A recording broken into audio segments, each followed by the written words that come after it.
10 खाद्य सुरक्षा, food security, खाद्य सुरक्षा वह अवस्थिति है जब स्वस्थ एवं सक्रिय जीवन यापन के लिए निरंतर पर्याप्त, सुरक्षित एवं पोषक खाद्य की उपलब्धता और इसकी सुगम पहुंच सुनिश्चित हो। खाद्य सुरक्षा के लिए आवश्यक है कि समग्रता में खाद्यान्नों अर्थात भोजन की उपलब्धता हो एवं इसके साथ साथ व्यक्तियों व परिवारों के पास उपयुक्त क्रय शक्ति भी हो, ताकि वे आवश्यकतानुसार खाद्यान्न खरीद सकें। जहां तक पर्याप्त उपलब्धता का संबंध है, इसके दो पहलू हैं। मात्रात्मक पहलू, अर्थव्यवस्था में खाद्य उपलब्धता इतनी हो कि मांग के अनुसार खाद्यान्नों की पूर्ति की जा सके। गुणात्मक पहलू, जनसंख्या की पोषण आवश्यकताएं पूरी की जा सके। खाद्य और कृषि संगठन food and agriculture organisation FAO द्वारा खाद्य सुरक्षा की व्यापक व्याख्या की गई है। खाद्य और कृषि संगठन के अनुसार खाद्य सुरक्षा के लिए मूलतः निम्न तत्वों का होना आवश्यक है। उपलब्धता, खाद्यान्न हर समय और सभी स्थानों पर पर्याप्त मात्रा में उपलब्ध हो। किफायती, खाद्यान्न किफायती होने चाहिए एवं लोगों के पास उन्हें खरीदने के लिए आर्थिक पहुंच होनी चाहिए, अर्थात नागरिकों के पास खाद्यान्नों की आवश्यक क्रय शक्ति क्षमता, परचेसिंग पावर पैरिटी PPP होनी चाहिए। समावेशन, खाद्यान्न सुरक्षित और पोषक होने चाहिए ताकि वे शरीर को स्वस्थ बनाए रखने में सहायक हो सकें। स्थिरता, खाद्यान्न प्रणाली उचित रूप से स्थिर होनी चाहिए। खाद्यान्न प्रणाली में अधिक अस्थिरता का न केवल गरीबों पर विपरीत प्रभाव पड़ता है, अपितु ये राजनीतिक और सामाजिक प्रणाली की स्थिरता को भी जोखिम में डाल देता है। खाद्य सुरक्षा की परिभाषा, डेफिनेशन ऑफ फूड सिक्योरिटी, सभी व्यक्तियों के लिए हर समय सक्रिय व स्वस्थ जीवन के लिए पर्याप्त पोषण युक्त भोजन की उपलब्धि ही खाद्य सुरक्षा होती है। विश्व विकास रिपोर्ट 1986, सभी व्यक्तियों को सही समय पर उनके लिए आवश्यक बुनियादी भोजन के लिए भौतिक एवं आर्थिक दोनों रूपों में खाद्यान्नों की उपलब्धि को सुनिश्चित करना ही खाद्य सुरक्षा है। 11 खाद्य और कृषि संगठन 1983 का सामना भारत में खाद्य सुरक्षा सुनिश्चित करने हेतु अनेक चुनौतियों करना पड़ रहा है।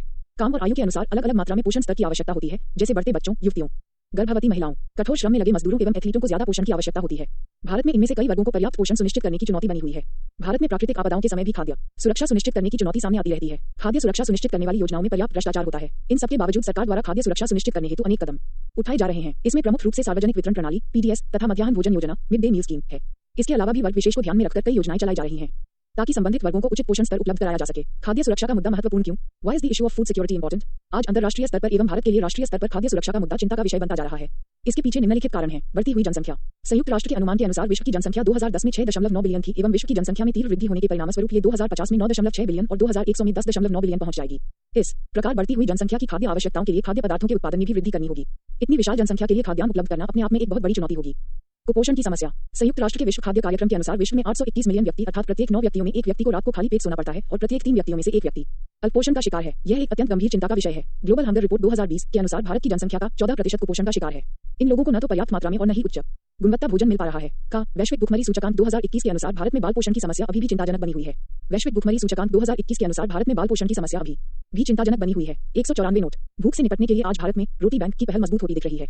इसके तहत रेस्टोरेंट, क्लब और पार्टी में बचा हुआ भोजन एकत्रित किया जाता है और उसके खराब होने से पहले उसे गरीबों में बांट दिया जाता है।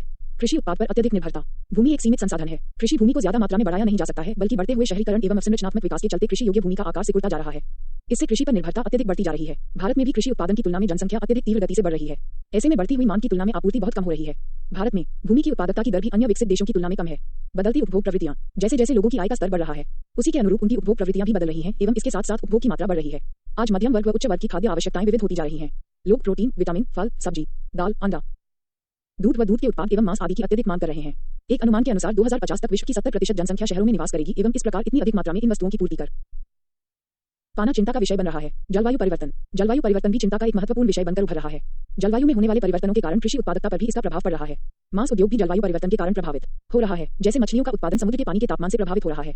नमभूमि का जलस्तर भी सूखकर कम हो रहा है। जल का अभाव, आर्थिक सहयोग एवं विकास संगठन the organisation for economic cooperation and development OECD के एक अध्ययन के अनुसार वर्ष 2050 तक विश्व की आधी जनसंख्या को पीने योग्य स्वच्छ पानी की समस्या का सामना करना पड़ेगा। पानी की कमी के परिणामस्वरूप कृषि उत्पादन भी अत्यधिक प्रभावित होगा एवं खाद्य सुरक्षा का मुद्दा भी एक समस्या बनकर उभर सकता है।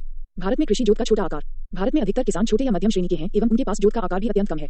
ऐसे में यदि उत्पादन कम होता है और बाजार में अत्यधिक मांग के होने व पूर्ति कम होने पर मुद्रास्फीति की स्थिति होती है तो इन किसानों को खाद्य असुरक्षा का सामना करना पड़ सकता है। इनके लिए वर्ष भर खाद्य सुरक्षा सुनिश्चित करना एक बड़ी चुनौती बन सकती है, क्योंकि इनका उत्पादन कुछ ही महीनों के लिए पर्याप्त होगा एवं अन्य समय के लिए इन्हें बाजार से महंगे मूल्यों पर खाद्यान्न क्रय करना पड़ेगा।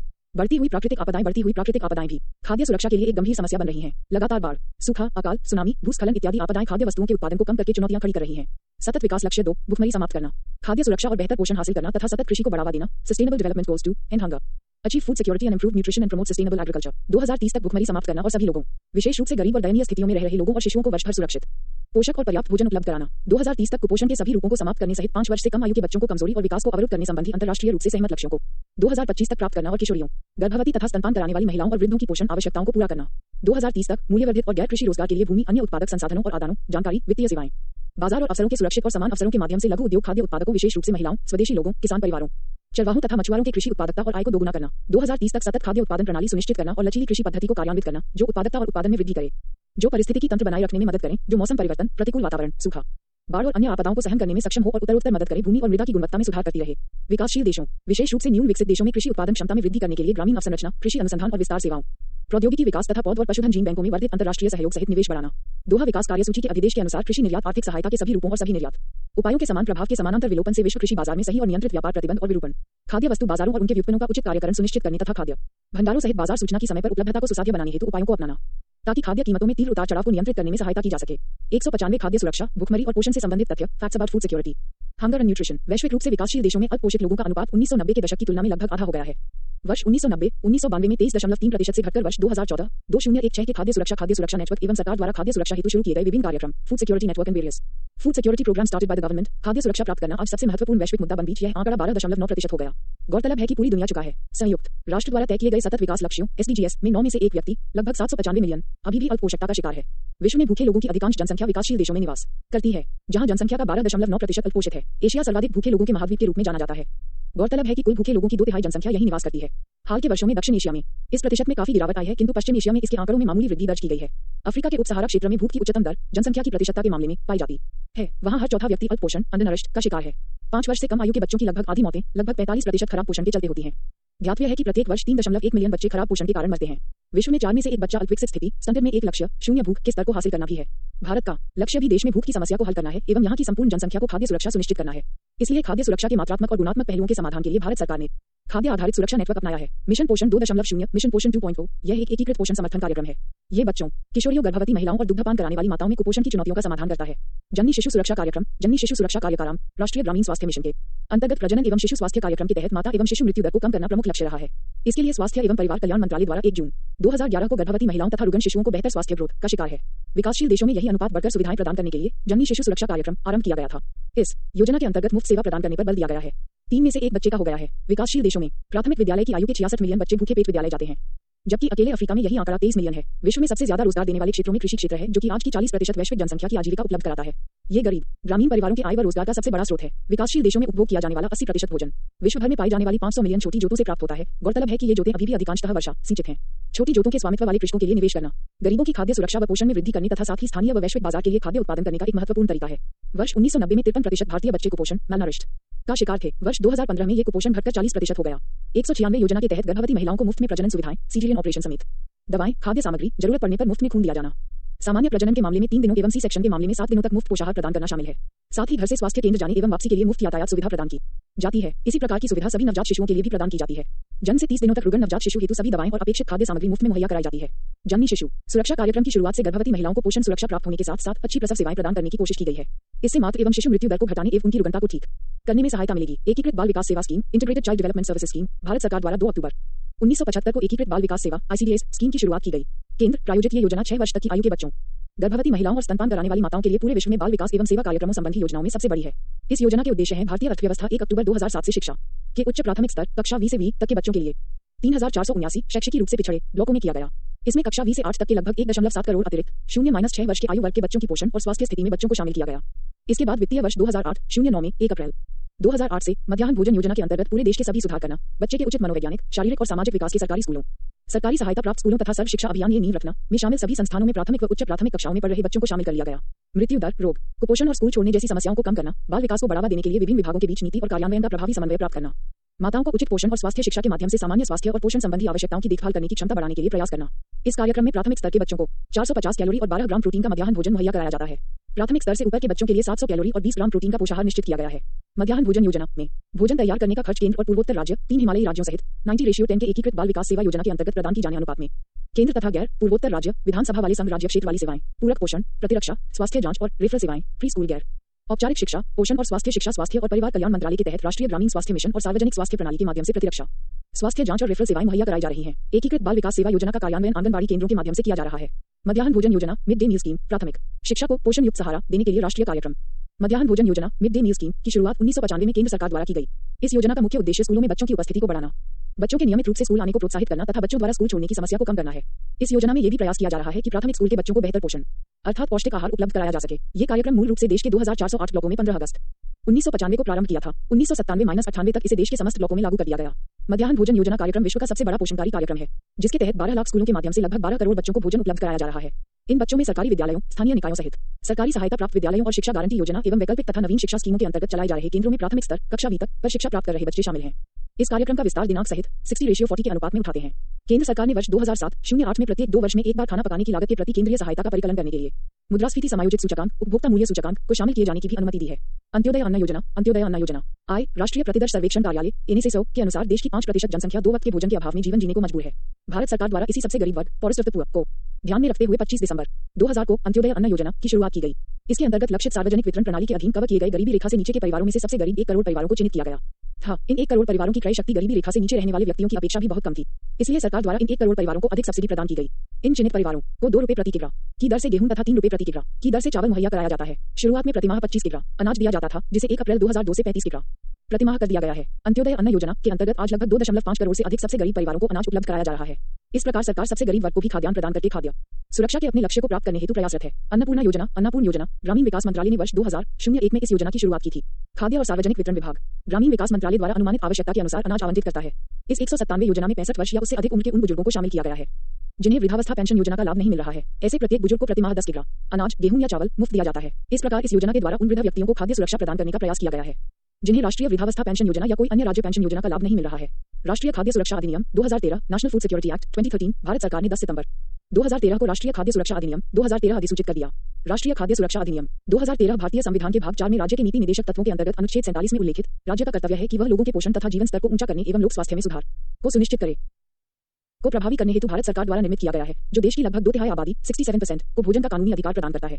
राष्ट्रीय खाद्य सुरक्षा अधिनियम 2013 देश भर में 5 जुलाई 2013 से प्रभावी हो गया। उद्देश्य ऑब्जेक्टिव्स गरिमा में जीवन जीने के लिए लोगों को वहनीय मूल्यों पर अच्छी गुणवत्ता के खाद्यान्न की पर्याप्त मात्रा उपलब्ध कराते हुए उन्हें खाद्य एवं पोषण की सुरक्षा प्रदान करना है। विशेषताएं फीचर्स सार्वजनिक वितरण प्रणाली के माध्यम से राज्य सहायता प्राप्त खाद्यान्न प्राप्त करने के लिए 75% ग्रामीण आबादी और 50% शहरी आबादी को कवर करने का प्रावधान है। अधिनियम के अंतर्गत पात्र व्यक्ति को चावल, गेहूं व मोटे अनाज क्रमशः 3 रुपए पर 2 रुपए पर 1 रुपया प्रति किग्रा की सहाय की दर पर प्रतिमाह देने का प्रावधान किया गया है। अधिनियम में गर्भवती महिलाओं तथा बच्चों पर विशेष ध्यान दिया गया है।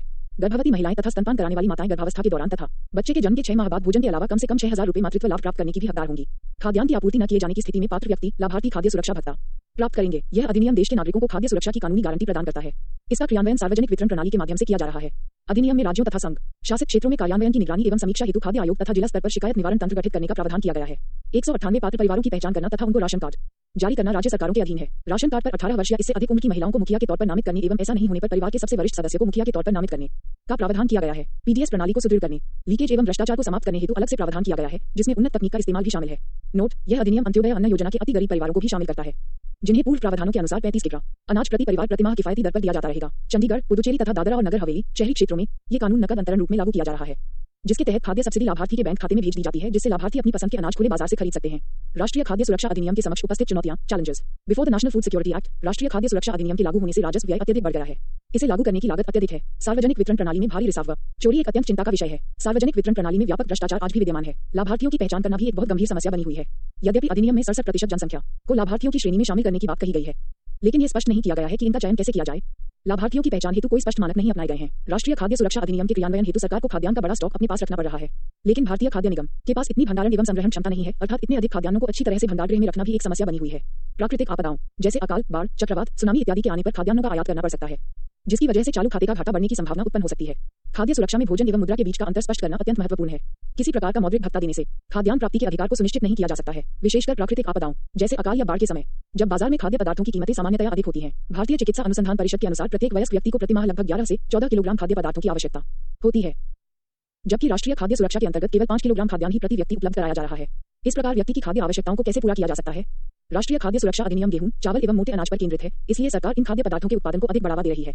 ऐसी स्थिति में दालों, फलों, सब्जियों आदि के उत्पादन पर नकारात्मक प्रभाव पड़ सकता है। राष्ट्रीय खाद्य सुरक्षा अधिनियम अनाज केंद्रित कार्यक्रम है। इसमें प्रोटीन, विटामिन एवं अन्य पोषक तत्वों को ध्यान में नहीं रखा गया है। कुपोषण की समस्या के समाधान के लिए स्वच्छता, अच्छी स्वास्थ्य सेवाएं एवं प्रोटीन तथा विटामिन युक्त खाद्य पदार्थों की आवश्यकता है।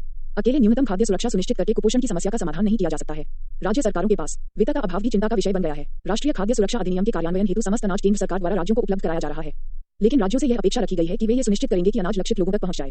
इसके लिए राज्यों द्वारा जिला एवं ब्लॉक स्तरों पर भंडारण और परिवहन सुविधाएं अपने खर्चे से की जा रही हैं। खाद्यान्नों की आपूर्ति न होने पर राज्यों को अपने खजाने से खाद्य सुरक्षा भत्ता देना पड़ता है।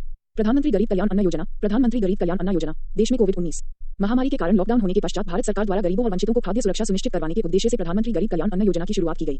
इस योजना के अंतर्गत भारत में 80 करोड़ व्यक्तियों अर्थात भारत की लगभग 2/3 आबादी को कवर किया गया है। इस योजना के तहत लक्षित सार्वजनिक वितरण प्रणाली अंत्योदय अन्न योजना और प्राथमिक हाउस होल्ड्स के अंतर्गत आने वाले सभी लाभार्थियों को 5 किलोग्राम प्रति व्यक्ति और प्रति माह अतिरिक्त राशन 3 महीनों अप्रैल जून 2020 तक के लिए मुफ्त में प्रदान करने का प्रावधान किया गया। इसके अतिरिक्त हर महीने 1 किलोग्राम दाल भी मुफ्त दी गई। प्रधानमंत्री द्वारा जून 2020 में इस योजना का विस्तार नवंबर 2020 तक किया गया। भारत सरकार द्वारा जुलाई नवंबर 2020 तक 5 महीनों के लिए 80 करोड़ से अधिक व्यक्तियों को प्रत्येक माह परिवार के प्रत्येक सदस्य को 5 किलोग्राम गेहूं या चावल निःशुल्क मुहैया कराया गया और साथ ही प्रत्येक परिवार को हर महीने 1 किलोग्राम चना भी मुफ्त दिया गया। प्रधानमंत्री गरीब कल्याण अन्न योजना के इस विस्तार में 90,000 करोड़ रुपए से अधिक खर्च अनुमानित है। अगर इसमें प्रारंभिक 3 महीनों के खर्च को भी जोड़ दें तो इस योजना का कुल खर्च लगभग 1,50,000 रुपए करोड़ हो जाता है। राष्ट्रीय खाद्य सुरक्षा अधिनियम के तहत सब्सिडी प्रदान करने के विभिन्न प्रकार और उनका मूल्यांकन डिफरेंट टाइप्स ऑफ सब्सिडीज और their evaluation under national food security act मूल्य आधारित इसमें लोगों को न्यूनतम मूल्य पर अनाज उपलब्ध कराया जाता है जिससे जरूरतमंद लोग आसानी से अनाज क्रय कर सकें तथा अपनी भोजन संबंधी आवश्यकता पूरी कर सकें। भारत में सामान्य तौर पर यही व्यवस्था लागू है। इस व्यवस्था में विभिन्न प्रकार की खामियां सामने आती हैं। इन खामियों में अनाज का सही प्रकार से वितरण, लीकेज, अनाज की गुणवत्ता, अनाज की अनुपलब्धता, डीलरों का मनमानापन, निर्धारित मूल्य से अधिक मूल्य की वसूली, कम वजन आदि शामिल हैं। नकद हस्तांतरण प्रणाली के अंतर्गत सरकार द्वारा सब्सिडी की राशि को सीधे ही पात्र परिवारों के बैंक खातों में हस्तांतरण कर दिया जाता है। पात्र परिवारों द्वारा आवश्यक खाद्यान्नों का क्रय बाजार से कर लिया जाता है। इस विधि से हस्तांतरण करने से सब्सिडी गलत हाथों में जाने की संभावना काफी कम बताई जा रही है, परंतु कुछ विशेषज्ञ इसे बिना वित्तीय समावेशन के अधूरा मानते हैं। नकद हस्तांतरण के लाभ, सब्सिडी का नकद हस्तांतरण करने पर बड़ी मात्रा में खाद्यान्नों का एक स्थान से दूसरे स्थान पर यह हस्तांतरण नहीं करना पड़ेगा। पात्र परिवार अपनी इच्छानुसार खाद्यान्नों का क्रय कर सकते हैं। इससे खाद्य सब्सिडी और खाद्यान्नों का रिसाव कम होगा। इससे खाद्य सब्सिडी सीधे पात्र परिवारों तक आसानी से पहुंच सकती है। इससे वित्तीय समावेशन को भी बढ़ावा मिलता है। फूड कूपन सब्सिडी, इस व्यवस्था के तहत लाभार्थियों को फूड कूपन प्रदान किया जाता है जिससे वे अपनी मनपसंद दुकान से अनाजों का क्रय कर सकें और फिर दुकानदार इन राशियों को बैंक के माध्यम से सरकार से प्राप्त कर लेता है। इस व्यवस्था की आलोचना इस परिप्रेक्ष्य में की जाती है कि इसमें भी यदि कर्मचारियों की मिलीभगत हुई तो फूड कूपन जरूरतमंद के हाथों तक नहीं पहुंच पाएगा। उपरोक्त व्यवस्थाओं के विशेष अध्ययन से पता चलता है कि नकद हस्तांतरण भ्रष्टाचार को रोकने में तथा राष्ट्रीय खाद्य सुरक्षा अधिनियम की अन्य चुनौतियों का सामना करने में काफी मददगार साबित हो सकता है। राष्ट्रीय खाद्य सुरक्षा mission, national food security mission, राष्ट्रीय खाद्य सुरक्षा मिशन का शुभारंभ अक्टूबर 2007 में एक केंद्र प्रायोजित योजना के रूप में किया गया। राष्ट्रीय खाद्य सुरक्षा मिशन का शुभारंभ इस उद्देश्य से किया गया कि 11वीं पंचवर्षीय योजना के अंत 2011-12 तक चावल, गेहूं और दालों के वार्षिक उत्पादन में क्रमशः 10 मिलियन टन, 8 मिलियन टन और 2 मिलियन टन तक की वृद्धि की जा सके। 199 इस मिशन को 12वीं पंचवर्षीय योजना के दौरान नए लक्ष्यों के साथ जारी रखा गया। 12वीं पंचवर्षीय योजना के दौरान 25 मिलियन टन अतिरिक्त उत्पादन का लक्ष्य रखा गया, जिसमें 10 मिलियन टन चावल, 8 मिलियन टन गेहूं, 4 मिलियन टन दालें और 3 मिलियन टन मोटे अनाज शामिल हैं। 12वीं पंचवर्षीय योजना के दौरान राष्ट्रीय खाद्य सुरक्षा मिशन के 5 घटक हैं, जिनमें चावल, गेहूं, दलहन, मोटे अनाज और वाणिज्यिक फसलें शामिल हैं। खाद्य सुरक्षा और मानक, पैकेजिंग और लेबलिंग विनियम 2011, food safety and standards, packaging and labelling regulations 2011, उत्पादों के भंडारण, वितरण, खपत और बिक्री के लिए वस्तुओं को डिब्बों या पैकेटों में सुरक्षित रखने की मानक प्रौद्योगिकी उनकी पैकेजिंग है। पैकेजिंग में डिब्बों की डिजाइन प्रक्रिया, उत्पादों के उत्पादन तथा मूल्यांकन को सम्मिलित किया जाता है। भारत में इसी प्रक्रिया के संदर्भ में खाद्य सुरक्षा और मानक विनियम 2011 अधिसूचित किया गया है। इस अधिनियम के तहत निर्माता को पैकेजिंग के साथ खाद्य पदार्थों की गुणवत्ता से संबंधित तथ्यों की सूचनाओं का लेबल अंकित करना भी अनिवार्य है। खाद्य सुरक्षा और मानक, पैकेजिंग और लेबलिंग विनियम 2011 के अनुसार किसी निर्माता को मुख्य लेबल पर निम्नलिखित सूचनाएं अंकित करनी होती हैं। 1. संघटकों की सूची जिसमें संयोजी शामिल हैं। 2. पोषक विषयक सूचना। 3. शाकाहारी, मांसाहारी। 4. वजन माप। 5. उत्पाद बनाने और खराब होने की तिथि। 6. उत्पाद कंपनी का पता और विवरण इत्यादि। विश्व व्यापार संगठन और खाद्य सुरक्षा, world trade organisation and food security, Bharat द्वारा दी जाने वाली खाद्यान्न सब्सिडी विश्व व्यापार संगठन के कृषि समझौतों, एग्रीमेंट ऑन एग्रीकल्चर के अंतर्गत अनुमति प्राप्त सब्सिडी की सीमा से बाहर है। विश्व व्यापार संगठन के कृषि संबंधी समझौते के अनुसार सरकार द्वारा प्रदान की जाने वाली सब्सिडी सकल कृषि उत्पादन के 10% से अधिक नहीं हो सकती है। लेकिन भारत में खाद्य सुरक्षा अधिनियम के लागू होने से खाद्य सब्सिडी 10% की सीमा को पार कर गई है। विश्व व्यापार संगठन के अनुसार भारत में कृषि क्षेत्र में सब्सिडी प्रदान की जा रही है। किसानों से कृषि उत्पाद न्यूनतम समर्थन मूल्य पर क्रय कर किए जाते हैं, जिससे सरकार का खाद्य पदार्थों की कीमतों पर 200 और वह लगभग 67% जनसंख्या को बहुत ही नियंत्रण रहता है, कम मूल्यों पर खाद्यान्न उपलब्ध कराती है, जिससे खाद्य सुरक्षा सुनिश्चित की जा सके। भारत सरकार भारतीय खाद्य सुरक्षा अधिनियम के द्वारा लगभग 75% ग्रामीण जनसंख्या और 50% शहरी जनसंख्या को लक्षित सार्वजनिक वितरण प्रणाली के माध्यम से बहुत ही कम मूल्यों पर खाद्यान्न उपलब्ध कर खाद्य सुरक्षा सुनिश्चित कर रही है। भारत द्वारा इतनी बड़ी मात्रा में सब्सिडी प्रदान करने से अंतर्राष्ट्रीय और राष्ट्रीय स्तर पर व्यापार प्रभावित हो सकता है एवं व्यापार में विकृति आ सकती है। विश्व व्यापार संगठन के अन्य सदस्य देशों को डर है कि इससे भारत से विश्व बाजार में सस्ते अनाज की डंपिंग होने लगेगी तथा भारतीय बाजार में विकसित देशों के अनाज की मांग में कमी आएगी। खाद्य सुरक्षा कार्यक्रमों को विश्व व्यापार संगठन के समझौतों के तहत तथाकथित पीस क्लॉज के अंतर्गत शामिल किया गया है। लेकिन भारत एक कल्याणकारी राज्य है। भारत सरकार द्वारा देश में गरीबी और कुपोषण को कम करने के लिए अनेक कल्याणकारी योजनाएं एवं कार्यक्रम चलाए जा रहे हैं और देश में गरीबी और कुपोषण की समस्या का समाधान करने का प्रयास किया जा रहा है। इससे देश में स्वस्थ और कुशल मानव संसाधन का विकास होगा। वैश्विक खाद्य नीति report 2022, global food policy report 2022, हाल ही में अंतर्राष्ट्रीय खाद्य नीति अनुसंधान संस्थान IFPRI ने वैश्विक खाद्य नीति रिपोर्ट जलवायु परिवर्तन और खाद्य प्रणाली जारी की है। भारत जलवायु परिवर्तन के कारण वर्ष 2030 तक भारत का खाद्य उत्पादन 16% गिर सकता है तथा भूख के जोखिम वाले लोगों की संख्या 23% तक बढ़ सकती है। यह अनुमान एक ऐसे मॉडल का हिस्सा है जिसका उपयोग खाद्य उत्पादन, खाद्य खपत, प्रति व्यक्ति प्रतिदिन किलो कैलोरी, प्रमुख खाद्य वस्तु समूहों के शुद्ध व्यापार और भूख के जोखिम वाली आबादी पर जलवायु परिवर्तन के प्रभावों का समग्र मूल्यांकन करने के लिए किया गया था। वर्ष 2030 में भूख से पीड़ित भारतीयों की संख्या 73.9 मिलियन हो जाने की आशंका है तथा यदि जलवायु परिवर्तन के प्रभावों को शामिल किया जाए तो ये बढ़कर 90.6 मिलियन हो जाएगी। समान परिस्थितियों में समग्र खाद्य उत्पादन सूचकांक 1.6 से घटकर 1.5 रह जाएगा। खाद्य उत्पादन सूचकांक में उन खाद्य फसलों को शामिल किया जाता है जिन्हें खाने योग्य माना जाता है और जिनमें पोषक तत्व होते हैं। कॉफी और चाय को इससे बाहर रखा गया है क्योंकि खाद्य होने के बावजूद उनका कोई पोषक मूल्य नहीं है। एक सकारात्मक टिप्पणी यह है कि जलवायु परिवर्तन भारतीयों की औसत कैलोरी खपत को प्रभावित नहीं करेगा तथा जलवायु परिवर्तन के परिदृश्य में भी यह वर्ष 2030 तक वर्तमान के समान लगभग प्रति व्यक्ति 2600 किलो कैलोरी प्रतिदिन रहने का अनुमान है। वर्ष 2100 तक पूरे भारत में औसत तापमान 2.4 डिग्री सेल्सियस से 4.4 डिग्री सेल्सियस के बीच बढ़ने का अनुमान है। इसी प्रकार भारत में गर्मी की लहरों के वर्ष 2100 तक तिगुना होने का अनुमान है। वैश्विक आधारभूत अनुमानों से संकेत मिलता है कि जलवायु परिवर्तन के संदर्भ में 2050 तक वैश्विक खाद्य उत्पादन 2010 के स्तर से लगभग 60% बढ़ जाएगा। जनसंख्या और आय में अनुमानित वृद्धि के कारण विकसित देशों की तुलना में विकासशील देशों, विशेष रूप से अफ्रीका में उत्पादन और मांग में वृद्धि का अनुमान लगाया है। उच्च आय वाले देश अधिक फल और सब्जियों, प्रसंस्कृत खाद्य पदार्थ तथा पशु स्रोत खाद्य पदार्थ सहित उच्च आहार मूल्य वाले खाद्य पदार्थों की ओर बढ़ रहे हैं। वर्ष 2030 तक दक्षिण एशिया और पश्चिम तथा मध्य अफ्रीका में मांस का उत्पादन 2 गुना एवं वर्ष 2050 तक 3 गुना होने का अनुमान है, इस वृद्धि के बावजूद विकासशील देशों में प्रति व्यक्ति खपत का स्तर विकसित देशों की तुलना में आधे से भी कम रहेगा। प्रसंस्कृत खाद्य पदार्थों की मांग तिलहनी फसलों के बढ़ते उत्पादन में भी दिखाई देती है। 2050 तक दक्षिण पूर्व एशिया और पश्चिम व मध्य अफ्रीका में उत्पादन दोगुने से अधिक होने की उम्मीद है। वर्ल्ड रिसोर्सेज रिपोर्ट, संधारणीय खाद्य भविष्य का सृजन। World resources report, creating a sustainable food future. विश्व बैंक, संयुक्त राष्ट्र पर्यावरण कार्यक्रम, संयुक्त राष्ट्र विकास कार्यक्रम और वर्ल्ड रिसोर्सेज इंस्टीट्यूट ने संयुक्त रूप से वर्ल्ड रिसोर्सेज रिपोर्ट, संधारणीय खाद्य भविष्य का सृजन नामक एक रिपोर्ट जारी की है। इस रिपोर्ट में वर्ष 2050 तक 10 बिलियन लोगों के लिए खाद्यान्न उपलब्धता सुनिश्चित करने के संदर्भ में विद्यमान समस्याओं का उल्लेख किया गया है और उनके समाधान हेतु सुझाव दिए गए हैं। वर्ल्ड रिसोर्सेज रिपोर्ट के अनुसार वर्ष 2010 में विश्व जनसंख्या लगभग 7 बिलियन से बढ़कर वर्ष 2050 तक लगभग 9.8 बिलियन तक हो जाने का अनुमान है, जिसकी वजह से समग्र भोजन की मांग में 50% से अधिक की वृद्धि होने और मांस एवं डेयरी उत्पादों की मांग में लगभग 70% वृद्धि होने का अनुमान है। विश्व में आज लगभग 800 मिलियन लोग भूख एवं कुपोषण की समस्या से ग्रस्त हैं। वर्ष 2050 तक 10 बिलियन लोगों के लिए संधारणीय रूप से भोजन की आपूर्ति सुनिश्चित करने के लिए वर्ष 2050 तक निम्नलिखित 3 अंतरालों को समाप्त करने की आवश्यकता है। शून्य खाद्यान्न अंतराल, वर्ष 2010 में उत्पादित फसल के कैलोरी मान और वर्ष 2050 में आवश्यक कैलोरी मान के मध्य 56% का खाद्यान्न अंतराल अनुमानित है। प्रभूमि अंतराल, वर्ष 2010 में विद्यमान वैश्विक कृषि भूमि क्षेत्र और वर्ष 2050 तक अपेक्षित कृषि विस्तार के मध्य 593 मिलियन हेक्टेयर भूमि का अंतराल विद्यमान है, जो कि भारत के क्षेत्रफल के लगभग दोगुने के बराबर है। ग्रीन हाउस गैस शमन अंतराल, ये 2050 के लिए अनुमानित कृषि संबद्ध ग्रीन हाउस गैस (GHG) उत्सर्जन और 2050 हेतु कृषि उत्सर्जन लक्ष्य के मध्य का अंतर है। वैश्विक तापमान में वृद्धि को पूर्व औद्योगिक स्तरों से 2 डिग्री सेल्सियस नीचे रखने हेतु 2050 के लिए कृषि व भूमि उपयोग परिवर्तन से होने वाले अनुमानित वार्षिक GHG उत्सर्जन 15 गीगाटन कार्बन डाइऑक्साइड (GTCO) के समतुल्य है, जबकि इसी अवधि हेतु कृषि के सापेक्ष योगदान प्रोपोर्शनल कंट्रीब्यूशन के रूप में 4 गीगाटन का लक्ष्य रखा गया है। इस प्रकार अनुमानित GHG शमन अंतराल 11 गीगाटन होता है।